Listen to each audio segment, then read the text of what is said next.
Islamabad high court के 6 जज साहिबान के शिकायती ख़त में रियासती इदारों पर संगीन इल्ज़ामात का मामला गैर मामूली रुख इख्तियार कर चुका है, जिस पर आज गैर मामूली मुलाकात भी हुई है। आज वज़ीर आज़म शहबाज शरीफ और चीफ जस्टिस काजी फ़ाइज़ ईसा के दरमियान 1.5 घंटे तक मशावरत हुई, जिसके बाद हुकूमत ने रिटायर्ड जज की सरबराही में एक रुकनी कमीशन बनाने का और तहक़ीक़ात करने का ऐलान किया। अब से थोड़ी देर कबल सुप्रीम कोर्ट की जानिब से जारी की गई प्रेस रिलीज में यह भी बताया गया कि चीफ जस्टिस काजी फ़ाइज़ ईसा ने 26 मार्च को अपनी रिहाइशगाह पर इस्लामाबाद हाई कोर्ट के चीफ जस्टिस समेत दीगर जजेस को बुलाया और 2.5 घंटे की मुलाकात में इस्लामाबाद हाई कोर्ट के जजेस को इनफरादी तौर पर सुना, उनकी शिकायत को खुद सुना। आज इस मामले पर वज़ीर आज़म शहबाज शरीफ और चीफ जस्टिस काजी फ़ाइज़ ईसा के दरमियान मुलाकात हुई, जिसमें जजेस के ख़त के मामले पर न सिर्फ ये कि इंक्वायरी कमीशन तश्कील देने पर इत्तफाक हुआ, वज़ीर आज़म शहबाज शरीफ ने यह भी यकीन दहानी कराई कि वो रियासती इदारों को हिदायत जारी करेंगे और इस बात की यकीन दहानी कराएंगे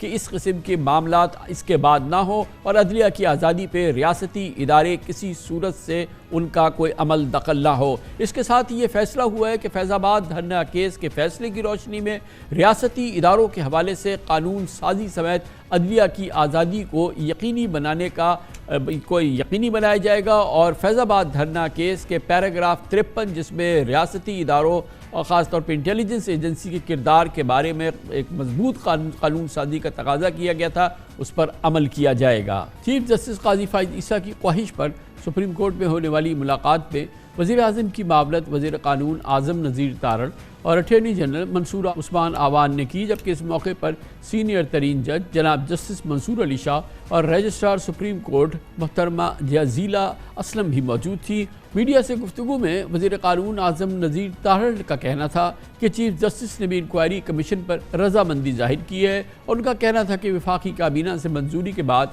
मुजव्वज़ा कमीशन के TORs मुरतब किए जाएंगे और अच्छी साख वाले रिटायर्ड जज की सरबराही में इंक्वायरी कराई जाएगी। वज़ीर कानून आज़म नज़ीर तारण ने कहा कि जजेस का ख़त लिखना मिसकंडक्ट के ज़मरे में आता है या नहीं, इसका फ़ैसला अदलिया पर छोड़ते हैं। उनका कहना था कि जब ये वाक़यात हुए, अगर उसी वक्त इन पर एक्शन लिया जाता तो उन्हें ज़्यादा खुशी होती।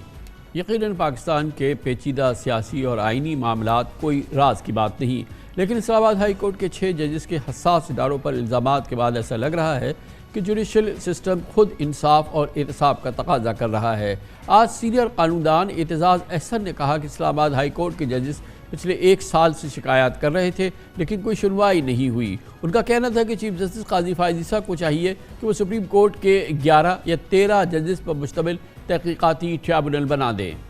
वज़ीर आज़म और चीफ जस्टिस पाकिस्तान की मुलाकात पर तशवीश का इजहार करते हुए PTI की कोर कमेटी ने एक हंगामी इजलास में हुकूमती कमीशन के क़याम को मुस्तरद कर दिया है और मामला सुप्रीम कोर्ट के लार्जर बेंच के सामने लाने का मुतालबा भी किया है। दूसरी जानिब Punjab bar council, Lahore bar association के जजेस के ख़त में दर्ज इल्ज़ामात की तहक़ीक़ात के लिए इंक्वायरी कमीशन की तश्कील पर इत्मीनान का इजहार किया है, लेकिन अहम सवाल यह है कि पाकिस्तान में आज तक किसी इंक्वायरी कमीशन या तहक़ीक़ाती कमेटी की रिपोर्ट का नतीजा नहीं निकला है। मिसाल के तौर पर फैज़ाबाद धरना कमीशन की पेशरफ्त और हालिया शहबाज हुकूमत के ऑडियो लीक्स कमीशन का इंजाम हमारे सामने है। माजी में Hamoodur Rahman commission, Abbottabad commission, memogate commission, Lal Masjid commission, साना मॉडल टाउन कमीशन वगैरह वगैरह के नताइज अब आज तक हमारे सामने नहीं आए हैं। इस मौजू में बात करते हैं और इसके लिए हमारे पास मौजूद हैं पाकिस्तान में अदालती उमूर सुप्रीम कोर्ट उमूर के मुमताज़ सीनियर सहाफ़ी और एनालिस्ट जनाब हसनात मलिक। बहुत बहुत शुक्रिया हसनात मलिक साहब।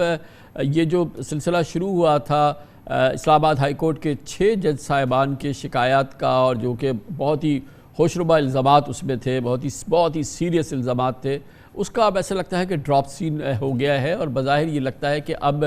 ये बात बाहम तय हो गई है सुप्रीम कोर्ट और प्राइम मिनिस्टर के दरमियान कि एक अदालती कमीशन बनेगा जो कि रिटायर्ड जज होंगे और सिंगल रुकनी वो इस मामले को देखेगा, कितने दिन में फ़ैसला करेगा, क्या जो इसके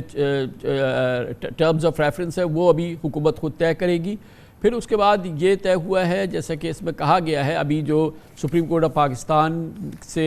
प्रेस रिलीज़ आया है, दूसरी जो फुल कोर्ट मीटिंग हुई उसके बाद, कि ये भी तय हुआ है कि प्राइम मिनिस्टर ने अश्योर किया है that he will be taking other appropriate measure to ensure an independent judiciary, including issuance of directions to the relevant departments and initiating legislation in accordance with the paragraph 53 of suo motu number 7 2017 the Faizabad धरना। गोया के मुतल्लिक़ा इदारों को सख्त अहकामात जारी किए जाएंगे कि वो अदलिया की आज़ादी में किसी सूरत से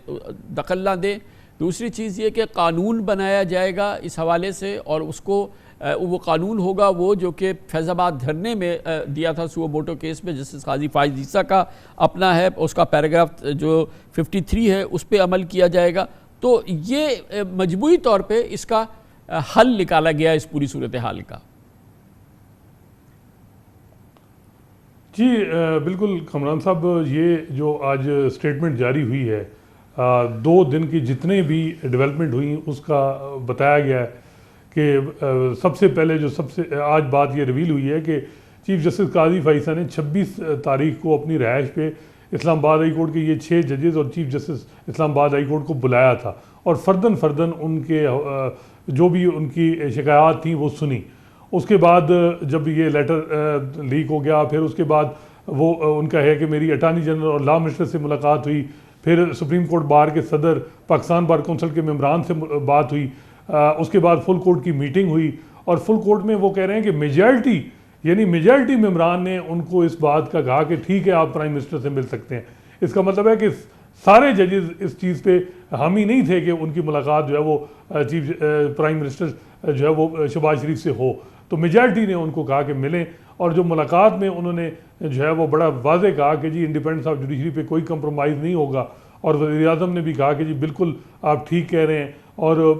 जो फैज़ाबाद धरना की जजमेंट की इम्प्लीमेंटेशन के हवाले से सब कुछ किया जाएगा। ये जो है वो उसका खुलासा है जो स्टेटमेंट जारी हुई, और फिर जो वज़ीर-ए-आज़म की मुलाकात हुई, फिर फुल कोर्ट के जजेस के सामने वो रखा गया। मेरा तासुर ये है साथ मलिक साहब के चीफ जस्टिस और सुप्रीम कोर्ट बहरहाल ये चाहती है कि ये रोज़ाना की शिकायत सामने आती हैं, और इसका देरपा हल ये है कि इस हवाले से एक तो मुसल्लम कानून साजी की जाए। जो फैज़ाबाद धरने का केस है, ज़ाहिर है कि वो जो पैराग्राफ 53 है वो काफ़ी कॉम्प्रिहेंसिव है, और इस मामले की तहकीक़ात की जाए, और फिर शायद मज़ीद कोई अंडरस्टैंडिंग हुई होगी कि बहुत ही एक्सप्लिसिट ऑर्डर्स जाएँ मुतल्लिक़ा इदारों को कि वो किसी सूरत में अदलिया के मामलात में मुदाखलत नहीं करेंगे। तो ऐसा लगता ये है, बज़ाहिर हमें मैं बेनिफिट ऑफ डाउट मैं दूंगा सुप्रीम कोर्ट को कि उनका ख्याल ये है कि हम इसका एक ठोस और देरपा हल निकालें। इस पैराए में ये मुमकिन होगा? देखिए, कानून से ज़्यादा आइन में भी बड़ा वाज़े है, इदारों की डोमेन का बताया गया है, ट्राकोटमी ऑफ पावर, और हर इदारे की बताया गया है कि उसने क्या क्या करना है और क्या चीज़ गलत है। तो आइन भी बड़ा वाज़े है। ठीक है, लेजिस्लेशन अच्छी बात है, उसमें होनी चाहिए और लेकिन बात यह है कि जो ऑप्टिक गया है, जो कुछ आज 2 दिनों में किया वो कोई अच्छा नहीं गया। जिस तरीके से जो है वो इस मामले को डील किया गया, ये करना था तो फुल कोर्ट बुला के जुडिशल साइड पे ये मामला देख लेते, अटार्नी जनरल को बुला के सारी ऑडियंस सब पब्लिक के सामने ये चीज़ें हो जाती, तो ये शकूक व शुबहात जो बहुत ज़्यादा जो है वो जन्म ले रहे हैं ये ख़त्म हो जाते। लेकिन जो मीटिंग फिर बंद कमरे में हुई, अब उसमें जो है वो ये बात की गई कि जी ये कहा गया ये तो लेकिन मेरा ख्याल है कि वो जो डेटरस बनना था जुडिशरी, कभी भी हम देखते हैं कि इंडिपेंडेंस ऑफ जुडिशरी पे जब भी कोई बात आई है तो स्टैंड लिया गया है। लेकिन यहाँ जो है वो ये मामला जो इंक्वायरी का है, ये कमीशन की प्रपोजल, अब ये नहीं बताया गया कि ये प्रपोजल किस तरफ से आई है, हुकूमत की तरफ से आई है या ये भी चीफ जस्टिस काजी फैज़ा की तरफ से आई है। और ये मामला जो है तो वो आई है बात के ये कि हमने नहीं, ये आपने देखा आज़म नज़ीर तारड़ की प्रेस कॉन्फ्रेंस में कहा था कि हमारी तजवीज़ थी ये, और चीफ जस्टिस ने उसको एग्री किया। ये तो आज़म नज़ीर तारड़ ने अपनी प्रेस कॉन्फ्रेंस में कहा कि ये प्राइम मिनिस्टर ये तजवीज़ लेके गए थे। जी बिल्कुल, वो उन्होंने कहा, लेकिन प्रेस स्टेटमेंट में ऐसी बात नहीं है। उन्होंने कहा जी ड्यूरिंग द मीटिंग ऐसी एक प्रपोजल आई, ठीक है उनकी तरफ से आई हो, लेकिन बज़ाहिर जो इतलात भी हैं कि इसमें भी जजेस की स्ट्रॉन्ग डिसेंट है कि क्या इंक्वायरी कमीशन देखिए इसको तो शायद मेरे ख्याल में केटर भी किया गया है। और साहब एक बात तो है ना कि इस किस्म का मामला हो और जहाँ 17 अशखास बैठे हों, कहाँ के 17 सुप्रीम कोर्ट के जजेस हों, तो डेसेंट तो होगा, इख्तिलाफ राय तो डेफिनेटली होगा। और ये प्रेस रिलीज जो आज सुप्रीम कोर्ट से 2 फुल कोर्ट मीटिंग के हवाले से है, उसमें इस बात पे बड़ा एहतियात से काम लिया गया है कि ये नहीं कहा गया है कि उसमें कितनी तकसीम थी या क्या इस सिलसिले में जो है वो इख्तलाफ राय थी, क्योंकि आखिरी लाइंस भी ये थी कि आज की जो डेवलपमेंट हुई थी उसको फुल कोर्ट के सामने रख दिया चीफ जस्टिस साहब ने और वो उनको ब्रीफ कर दिया, दैट्स इट। इसके आगे नहीं है कि उस पर क्या बातचीत हुई या कितना इख्तलाफ राय हुई। मगर एक बात बहरहाल है कि जो दूसरे सीनियर मोस्ट जज हैं, पुनी जज हैं जनाब जस्टिस मंसूर अली शाह, वो बहरहाल इस पूरे प्रोसेस में जस्टिस काजी फायद ईसा के दाएं हाथ पे बैठे रहे और वो इसमें बराबर के शरीक थे। तो गोया ये खाली चीफ जस्टिस का फैसला नहीं है। जी बिल्कुल, ये बिल्कुल इसमें कोई शक नहीं कि जस्टिस मंसूर अली शाह जो हैं वो उनकी वज़ीर-ए-आज़म से जो मुलाकात में भी वो थे। इसके अलावा भी जो है वो हम देखते हैं कि वो किसी तरह भी कोई इतना माजी में जिस तरह सीनियर पुनी और चीफ जस्टिस में इख्तलाफ नजर आए, वो इस तरह की नहीं है। डिफरेंस ऑफ ओपिनियन हो सकती है। अब देखना है कि, लेकिन बज़ाहिर ये लग रहा है कि जो चीफ जस्टिस साहब ने होमवर्क पूरा किया, बाहर के जो आला अहदेदार थे उनसे भी मुलाकात की, हुकूमती अहदेदारों से भी मुलाकात की और एक इंक्वायरी कमीशन, और इंक्वायरी कमीशन बज़ाहिर ये लग रहा है कि ये बात अब एंडोर्समेंट हो गई है। इस पर बड़ी स्ट्रॉन्ग रिजर्वेशन तो हैं वकला की तरफ से भी, लेकिन अब ये हो चुकी है ये मामला। अब इसने इंडिपेंडेंस ऑफ जुडिशरी को कितना सिक्योर करना है ये अब वक्त ही बताएगा।